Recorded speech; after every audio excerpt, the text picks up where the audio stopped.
Hello,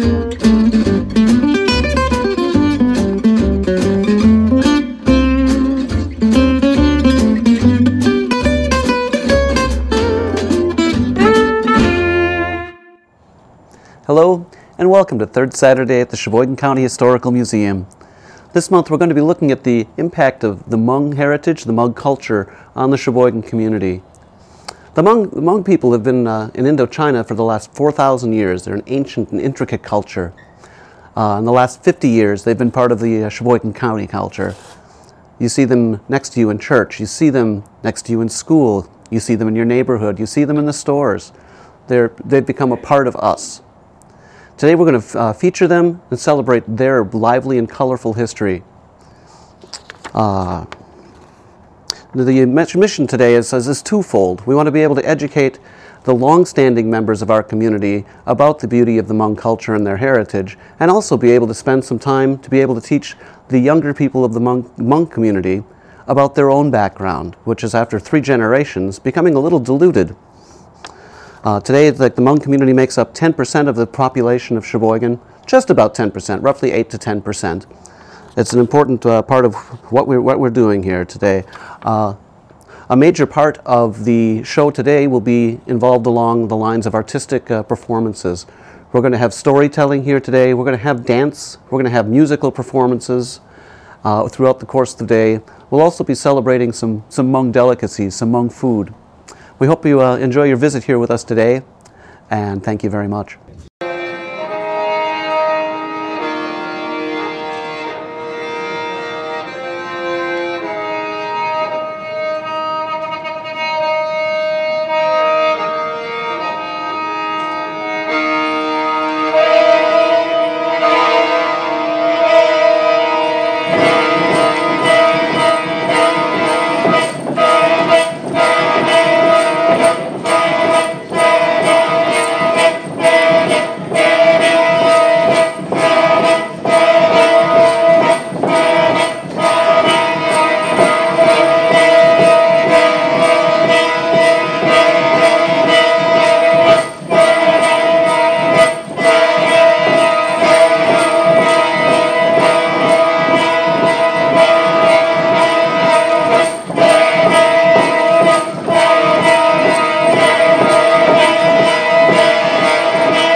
Story of the Hmong people in the mountains of Laos, farming.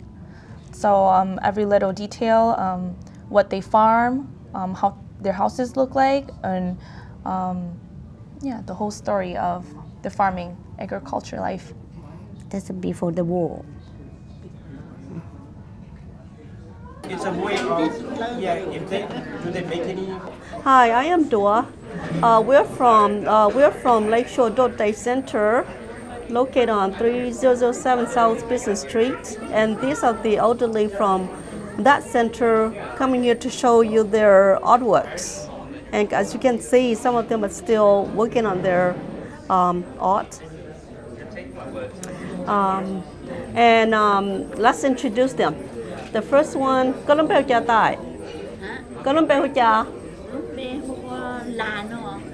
and her name is La. Last name is Hang. And her name is Ka Vang. And her name is Mai Vang. And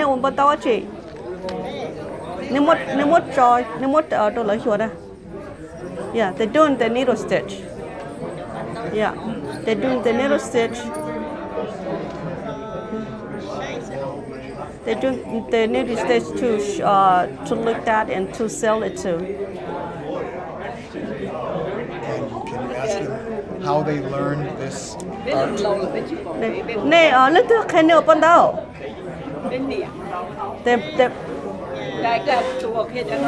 Khi open down to the mom teach their needleworks are taught to them by their parent. The mom is yep. They need to work on to ne how to la.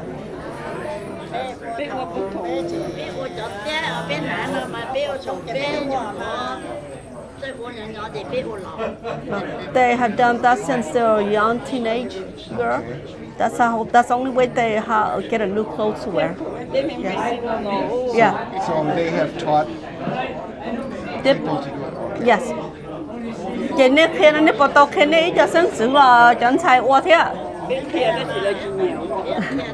I asked them have they taught their kids, daughters how to do it. They said they did, but somehow new generation, so they're not really interested into it. I've heard that before. So I've heard that from my kids.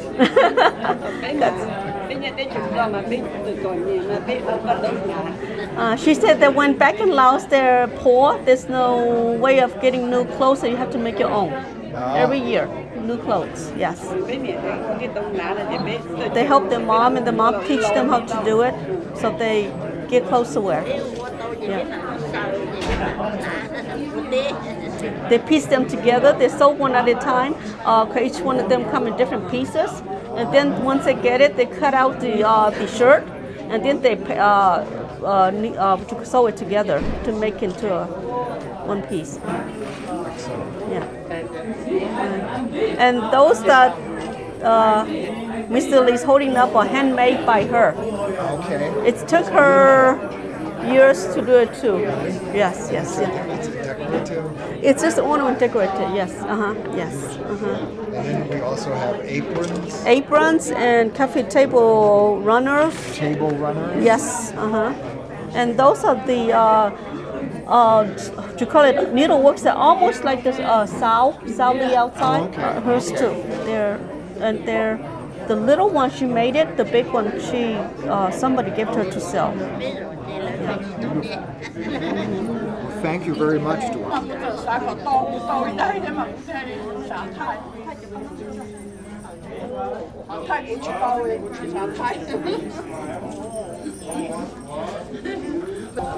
My name is Shua Yang, and I'm one of the original Hmong refugees that came to Sheboygan. Originally, I grew up in Sheboygan, and I went to graduate high school in South High. Went a couple of years in college at the University of Milwaukee. And in 1988, I joined the service for 23 years, and I just recently retired in 2011. Sheboygan is pretty much my hometown, and I'm very proud to be a Sheboygan. And today is a special day, especially in the museum. First of all, I want to thank Dave Rees and Travis Ross for this event. And they asked me originally to contact my brother to be part of this project. And I'm very proud to be it. And I think this is a great project for the Sheboygan, how the Hmong people came here, how they change, and as far as from the old generation to this generation. And I think there's a big change.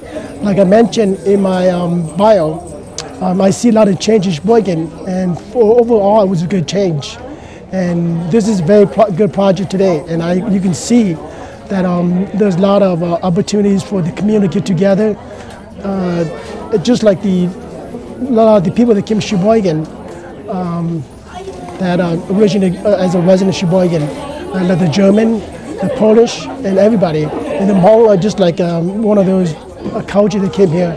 And the biggest thing about the Hmong people that I see is that, even though we've only been here almost 40 years, we have changed a lot. And the culture is very important in every background, and keeping the background is very important.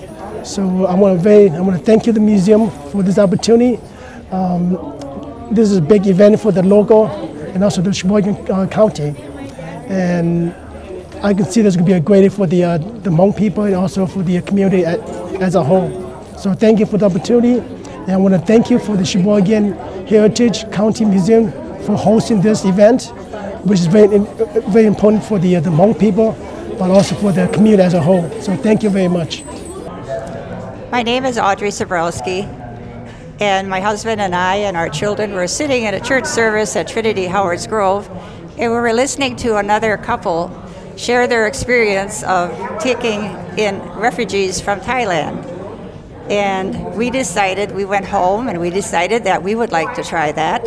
So we put our names down the dotted line. We asked for girls, but we got 2 wonderful boys. They came in August 1976.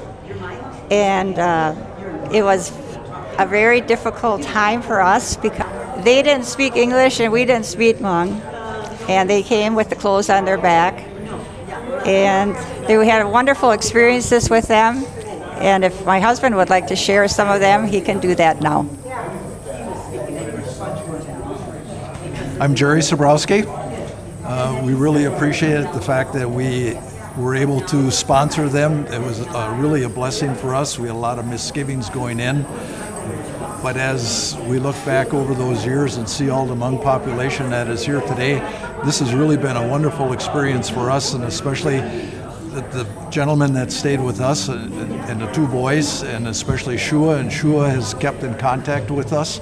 And since that time, he served in the military, and now he's back, and he has his family in Sheboygan.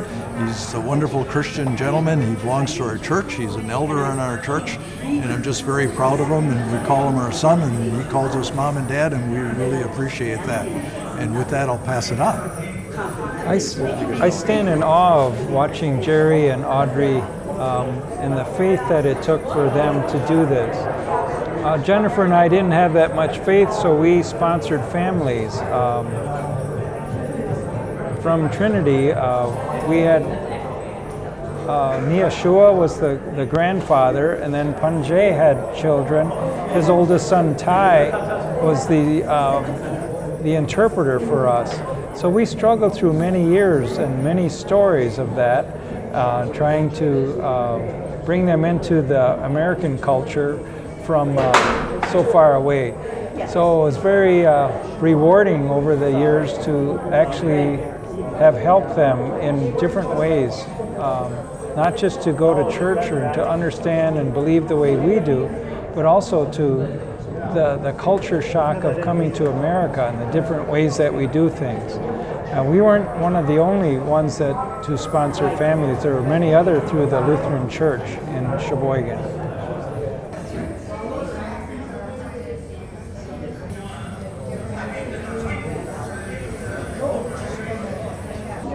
Rư tha lên đang gặp lâu lúc chi li xong gì lên là sa cú chu của mình là giờ chua sành ya nhau sự bồi vậy nó cũng要tu sửa chế rồi mà rồi mà thề nu nó vậy nu chữ sinh yo cho chu nó cho tôi kia rồi mình nhớ mong cũng có hậu lục bộ mình tây thiết số tu chữ nhau hậu lục bộ mình tây nó nu nó cũng giờ mình nhớ mong sửa chế làm đời chỉ là sung lư bây giờ có ý gì có plau chuyên gia cho sa có ý cho ý bé có cho chỉ cho sa giải cho ý cho có bé theo gì lòng này kỹ sư lịch sử đó là anh nó trả chỉ cố nó là nó chỉ đưa ra chỉ ra lo cho xong hội xong qua lúc nó bé tôi cộng lúc công trình nhớ trong đời nó giờ tôi thoát kia mong mà rồi mà thế trong này trong sở đời cả sở đời tôi bao thế tôi bỏ nhớ họ mong mà rồi mà thế bé mà kia cho tụi mong cảm mà cho thì tụi kinh chặt su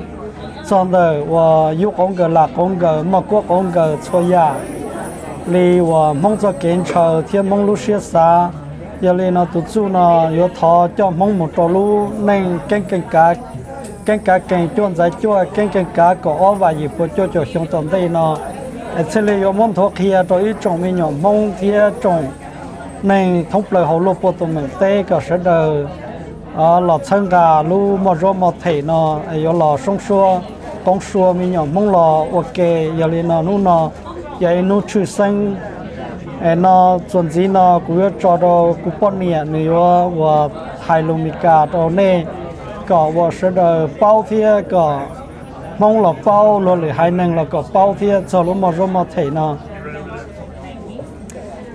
Hi, we are representation of the agency nonprofit 501c3 Withdrew, in short, MZMT. And it's a nonprofit that's been created to hold the traditional Hmong writing that was started many years ago by Shonglu. The nonprofit organization MZMT was created to support classes for our Hmong communities to continue learning the existence of the writing, as well as just to bring unity to the Hmong community at large. And so that's our hope and mission for the agency or the organization. In the organization, we've been able to create a book that has teachings of the writings, just like ABC, but again, the traditional writings. And the book is free. There is no charge. Everything provided by the organization is free of charge. The classes, we don't have a place to facilitate that, and so it's in-home class. The numbers are growing. We publicize it in the Hmong radio, and so anyone interested in attending any of these classes can certainly give us a call. The business cards are throughout Sheboygan County, as well as if you're interested in just getting a copy of the book. We have been distributing them nationwide, international as well. So anyone interested, feel free to contact us at Mojomote or at the email of 99xeem11@gmail.org.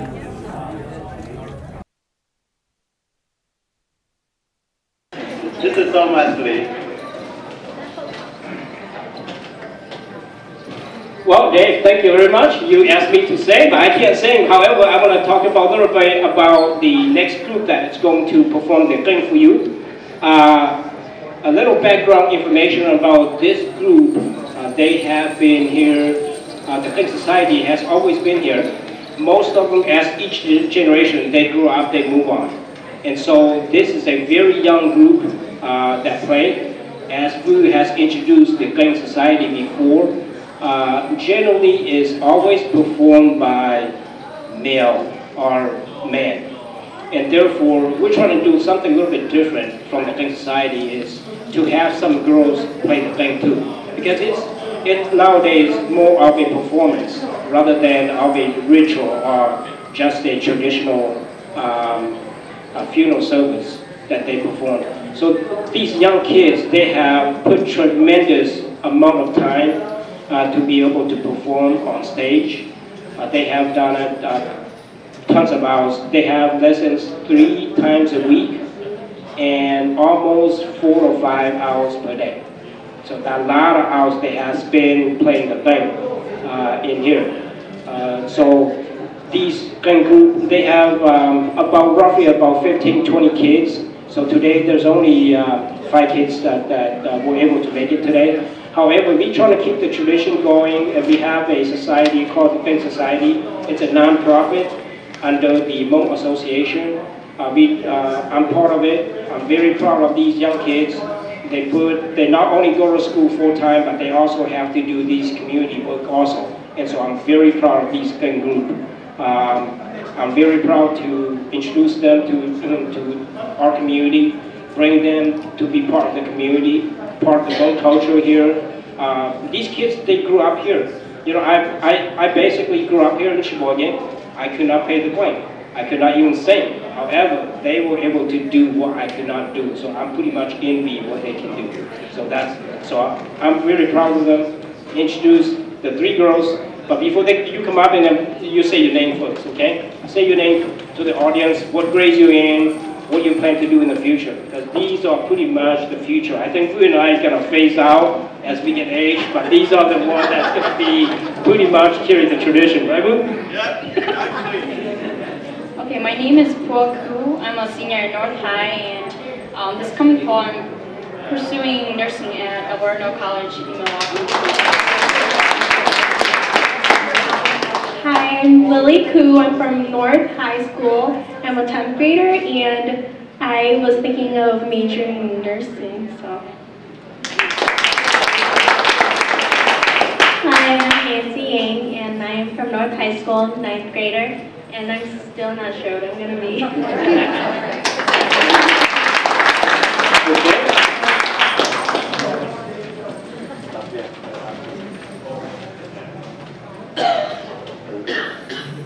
Can I borrow it?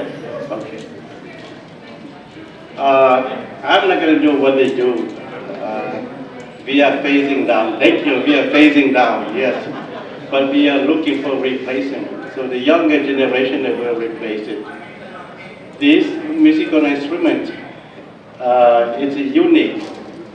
If you see this in somebody's house, two things come up. Either that house is a Hmong house or a friend of the Hmong people.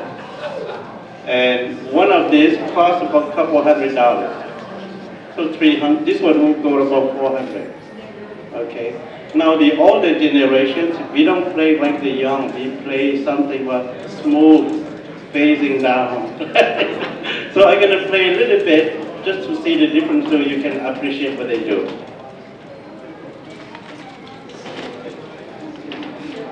I guess after innovations.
The musical instrument is an art that Hmong people carry with us.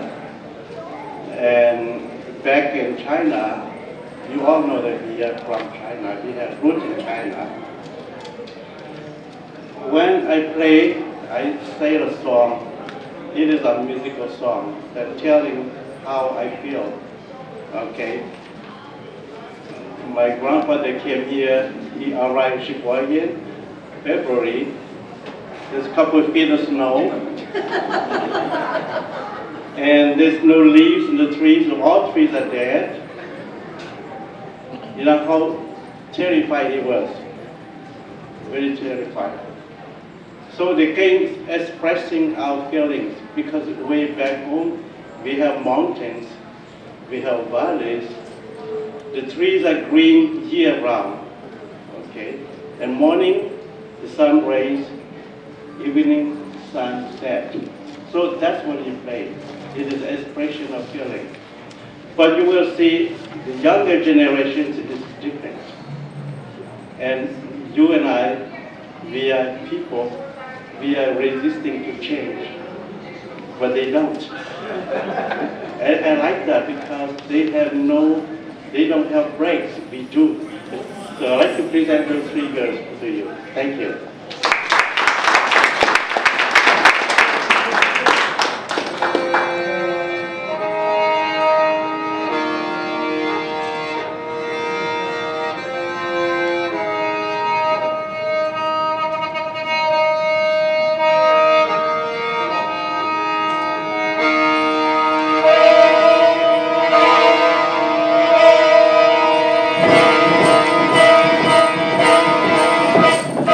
you.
Just a little bit background about the game when they play. It has 3 components to it. Component number 1 is memorization of the song. Component number 2, the difficult one, is breathing. And you can see they have to maintain their consistency in breathing, otherwise it won't sound anything. You can see we play it and he's already grasping for air, so that and he's not even moving. And so the girls and the boys, when they play, that's one of the reasons why adults cannot do that anymore. As you get age or as you get older, it's very difficult for you to breathe. And these young kids, they have really strong lungs, so they can breathe and perform at the same time. So the third one is remember your move. When do you need to turn? So that is so difficult. So these kids, I'm so proud of them. They are great at what they do, and hopefully that they will carry the tradition, continue to learn how to play. This is just the beginning, and once they know how to play, they have, they do a couple things that they do in the community. After performing for the community, should there be any funeral, they spend some time with the funeral, perform rituals for the funeral. At the same time, help my Colon Art Center going around this next month. We're going to the state to perform at Madison for a large, very large group. So I bring about maybe 6, 7 kids with me. We're going to perform in Madison just to show other people how beautiful the Hmong culture is. So I'm very proud of these kids. It's hard work. It's a lot of dedication. Not only they have to study, get good grades, but they also have to memorize these thing songs. So the 3 components is breathing, memorization, and move. It's very difficult for them. So as they play, even though it looks pretty easy, but it's very difficult. But I'm proud of them, and thank you so much for coming here and to learn about the Hmong culture here. Thank you. Thank you.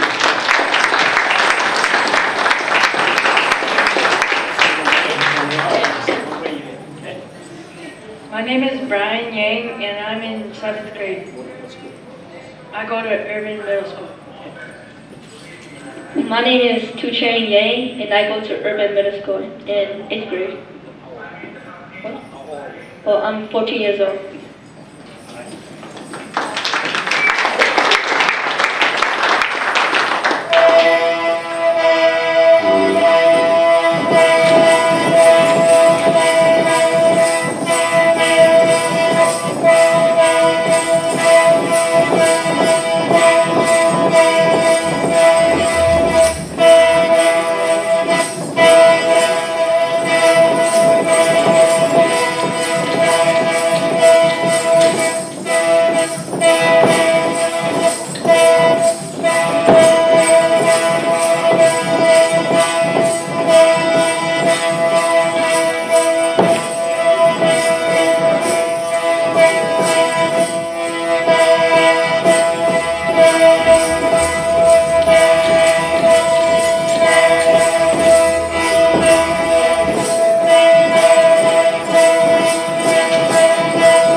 Okay.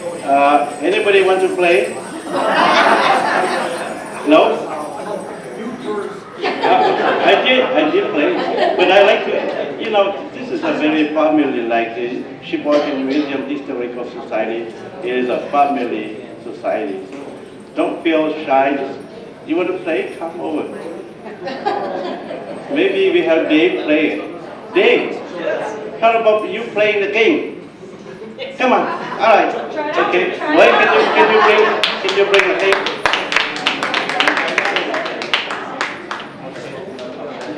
Find the one that doesn't break. Just to see how difficult it is. I came prepared.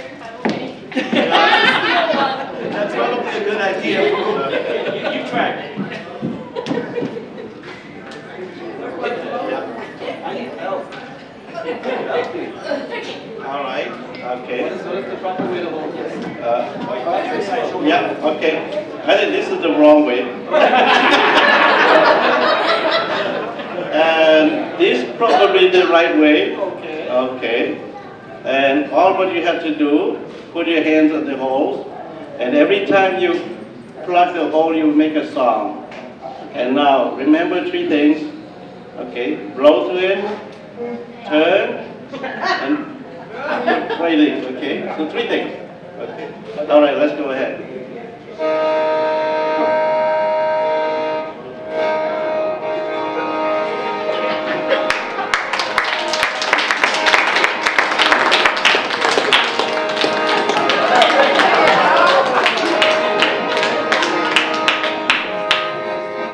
I think I'm going to leave this to the end.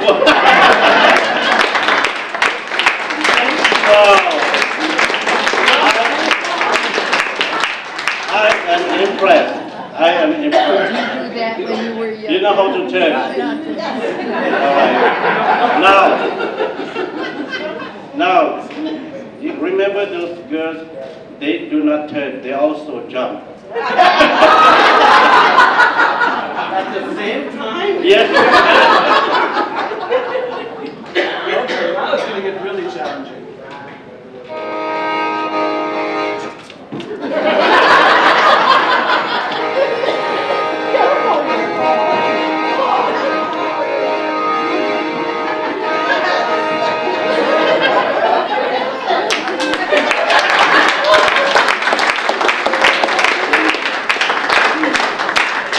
Okay, Dave. I think we torture you enough. But did you notice something missing? When you jump, you forget to blow to it.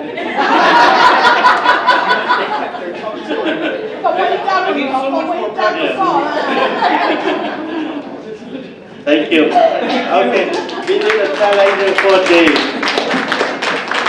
How about we need a challenge? Somebody with Travis. Dave did well enough representing the historical. I certainly can't top that. Okay, all right. You know, Hmong people, when we came to Sheboygan, a lot of questions in the 80s. I came in 1981. You may remember 1981. Before that, Sheboygan was typically a German city, right? Yeah. So we didn't know that. So we came to Sheboygan, and people, why are you coming to Sheboygan? Why did you choose to come to Sheboygan? It's so cold. And Sheboygan has an accent, right? Okay. Sheboygan has a special accent. And I've been here 34 years. I have not learned any of those accents yet. But the question of why did you come to Sheboygan? No, we did not choose to come to Sheboygan. We did not know Sheboygan. We never heard about Sheboygan. We never heard about Wisconsin. And America, we only knew about Chicago, New York, and San Francisco. So these are America for us. And almost 100% of the Hmong people that came to America, they never planned to come to America. It is like the next day you have to leave. Because the war, 1975, you all know 1975, next day the Hmong had to leave. And when you had no choice because your life, your family, and you do it. So Hmong people are like water, very flexible. Before 1975, we had only one Hmong doctor from France. You know how many we have now in America? You can guess. Hmong who went to a top education, doctor, lawyers. We have over 700. Yeah. Those youngsters, they have very high expectations. Nurse, doctors, lawyers, and you know, I think that's good for Thomas and I, so we can phase down. A couple of years, we like to see more activity in the Sheboygan Heritage Historical Society, but with younger people. So, thank you. My name is Brian Yang, and I'm in 7th grader at Urban Middle School. My name is Pua Ku, and I'm a senior at North High. I've been in the Thing Association for the past 2 years. My name is Nancy Yang, and I've been at North High School for 1 year, but so 9th grade. I'm Lily Koo. I'm a 10th grader at North High. I've been in the Thing Association for a year and a half. My name is Tuche Yang, and I'm 14 years old, and I go to Urban as 8th grader. So we're all students from the Thing Association. There's about 20 to 25 of us, but only us 5 can make it today. So we present the Hmong culture throughout Sheboygan. We volunteer at funerals and any type of place that needs some type of Hmong culture entertainment. And our master's name is Sai Li Yang. He's been teaching for about 3 to 4 years, and I was among one of the first girls to join this Thing Association.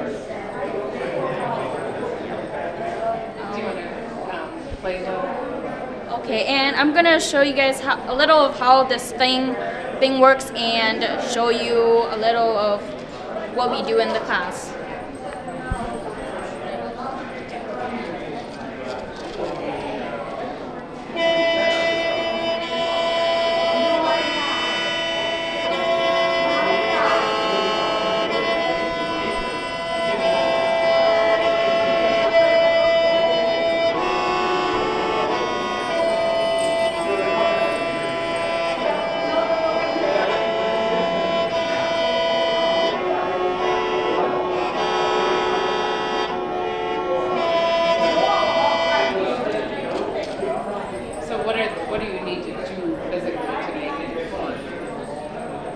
So you have to constantly blow in and out.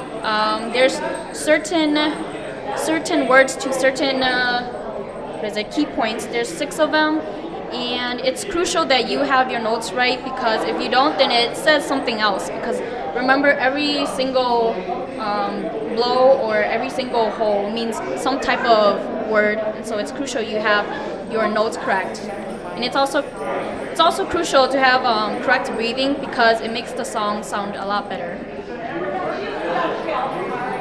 Does it play on the inhale and the exhale? Correct. It does. Yep. Can you say that out loud, because you can't hear me? Okay. So, yep, the music that comes from the thing, it plays when you inhale and exhale, and it's really crucial that you have your breathing correct, because it'll make the song sound a lot better. When you are playing, you're also bouncing or jumping, and are the parts of your outfit also part of the song? How we portray ourselves when we jump around, it's called tiating. We usually wear clothes to represent our clan. For example, what I'm wearing, I'm from the Green tribe, and we tend to focus more on detail and color. My partner next to me, she She also has color, but then if you notice her dress, it's kind of bland and there's no needlework on it. And she's from the white tribe. And the guys, this guy, he's from the green tribe because he has more needlework. And the other guy, he's from the white tribe because they don't tend to focus a lot on needlework and detail. Hi, my name is Vuya. I live in Sheboygan, and I'm part of the exhibit today at the Sheboygan County Historical Society.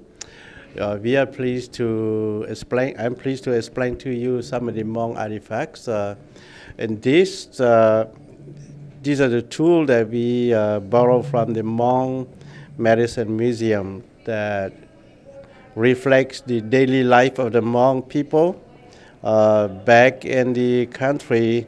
That some family need to have these kind of tools for them to do a farming job. We call slash and burn farming. Normally these are shaped and they were formed by a blacksmith, and a Hmong blacksmith would do all this kind of tooling for a household. We'll start with some of the tools that I am used to it. The knife that we use for butchering. This one we use for clearing the bush. And this is what we call withdrew. We use to dig holes so we can build a house. And when we plant vegetables or we want to clear the ground, we use this hole, which every family should have one. Actually, every family has one like this. And I remember the axe here, we used to cut trees to clear the house. The whole farm, we need this a lot to clear those trees. That rice sickles, every year at the end of the harvest, we use that to cut the rice and put into bundles. Coming back to here, it is a piece of a necklace. The original piece was pure silver. It weighed about 4 pounds. So it's made by silversmith. And if we, from this, we can go to some of the tools that Hmong people use, like the Hmong crossbow. This is a typical Hmong crossbow we use to hunt birds, small animals like squirrels in the jungles. And there are three parts of this. This is made of bamboo, and we need the memory of the bamboo. That would be a strong elastic bamboo and tied with a string, the string made of grass, and then a piece in the middle was of wood. And then the bow that made of bamboo. Bamboo was very famous in Hmong's life. We use bamboo for the bow, we use bamboo for the keng, the musical instrument. We use bamboo for the flute, so we can courtship girls and boys and girls. So this is typical Hmong crossbow that we use a lot back home. Then for boys, most Hmong boys that when they grow up, they learn how to manipulate the crossbow so they can hunt little birds, animals for their meat, for daily takings. So it is very interesting. I don't even know how to build this, but my grandfather built it. And we were the users only for little kids. And we're gonna go down to another piece of tool here. This is a stone grinder, a minuscule stone grinder. Normally the real piece is about, if I can get closer, these two parts are made of stone, granite stone, that the real size is about a feet to 2 feet diameter. and it is rotated, and then we feed corn or rice through here to make into flours. So that is one of the tools. So most village, they have 1 or 2 per village. And we go to the other tool that we call Hmong rice marker. Again, this is a minuscule example of the real one. The real one is about 10 to 12 feet long.